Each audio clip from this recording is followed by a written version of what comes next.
জুমার দিনের স্পেশাল মুরগির মাংস রান্না। যারা মুরগির মাংস খেতে চান না তাদের জন্য এই রেসিপিটা একবার হলো ট্রাই করবেন, বারবার খেতে ইচ্ছে করবে। কালারটা দেখে বুঝতে পারছেন কতটা মজা হয়েছে। হ্যালো এভরিওয়ান, আসসালামু আলাইকুম। কেমন আছেন সবাই? আশা করি ভালো আছেন। চলে আসলাম নতুন একটা ভিডিও নিয়ে। তো আজকের ভিডিওতে নতুনভাবে মুরগির মাংস রান্নার রেসিপি দেখাবো। সবাই ভিডিওটি না টেনে সম্পূর্ণ দেখবেন। আর আমার ভিডিওটি যদি ভালো লেগে থাকে লাইক কমেন্ট করবেন। আর আমার চ্যানেলে নতুন হয়ে থাকলে চ্যানেলটি সাবস্ক্রাইব করে দিয়ে আমার পাশে থাকবেন। তো এখানে আমি ছোট ছোট করে মুরগির মাংসগুলো কেটেছি, যেহেতু এগুলো ফ্রিজে ছিল একটা বাজে স্মেল তো থাকতেই পারে। তো আমি সুন্দর করে ভাজি করে নিয়েছি হলুদ লবণ দিয়ে। তো এখানে আমি যে কড়াইতে রান্না করব সেটাতে আগে ভাজি করেছি। তো গোস্তগুলো ভাজি করা শেষ, আমি উঠিয়ে নিলাম। তো এখানে আমি পেঁয়াজ কুচি, টমেটো কুচি, কাঁচামরিচ দিয়ে সুন্দর করে ভাজি করে নিচ্ছি। তো আমি এখানে দেখেন ভাজি করে তো পানি দিয়ে দিলাম একটু, কারণ হলুদ লবণ আছে এখানে, হলুদ লবণগুলো ফুরে যেতে পারে, তো এই জন্য আমি পানি দিয়ে দিয়েছি। তো এখানে আমার এলাচ, দারচিনি, লং বাটা আর জিরা বাটা এগুলো দিয়ে দিলাম, লবণ দিয়ে দিলাম। তো এখানে হলুদের গুঁড়ি দেখেন সব মশলা একসাথে দিয়ে দিচ্ছি, জিরার গুঁড়ি আর মরিচের গুঁড়ি দিয়ে দিচ্ছি। তো এখানে দিয়ে সুন্দর করে কষিয়ে নিচ্ছি মশলাগুলো। তো আপনারা এভাবে একবার হলো ট্রাই করবেন। যদি ভালো না লাগে তো আমাকে বলবেন কমেন্টে যে রান্নাটা ভালো হয় নাই।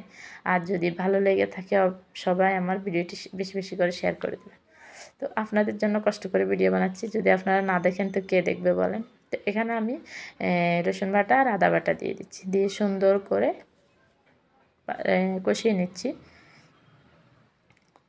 তো কত সুন্দর একটা স্মেল এসেছে। তো সাথে তেজপাতা দিয়ে দিলাম। তো সুন্দর করে কষিয়ে নেওয়ার পর আমি মুরগির মাংসগুলো দিয়ে দিচ্ছি। আমি আজকে মুরগির মাংসগুলো গরুর মাংসের পিস এতটুক করে ছোট ছোট করে পিস করেছি। দেখেন একেবারে মনে হচ্ছে যে আমি গরুর মাংস রান্না করতেছি, তবুও এটা তো গরুর মাংস না।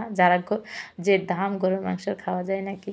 তো যাই হোক, এখানে আমি ছোট ছোট ধনিয়া মরিচ আছে ওগুলো দিয়ে দিলাম 4-5টা, দিয়ে সুন্দর করে কষিয়ে নিচ্ছি।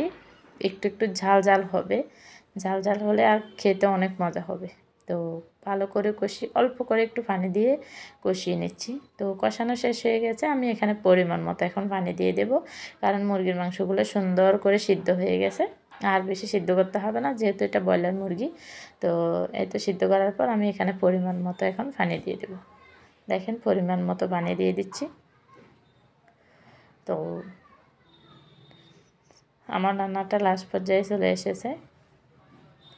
তো যারা আমাকে সাপোর্ট করে ভালোবেসে এই পর্যন্ত এনেছেন সবাইকে অনেক অনেক ধন্যবাদ। আর যারা আমার চ্যানেলে নতুন সবাইকে আমার চ্যানেলটি সাবস্ক্রাইব করে দেওয়ার অনুরোধ রইল। তো আজকের রান্নাটা লাস্ট পর্যায়ে এসে গেছে, দেখেন কত সুন্দর কালার এসেছে। তো ভিডিওটি কেমন লাগছে অবশ্যই কমেন্টে জানাবেন।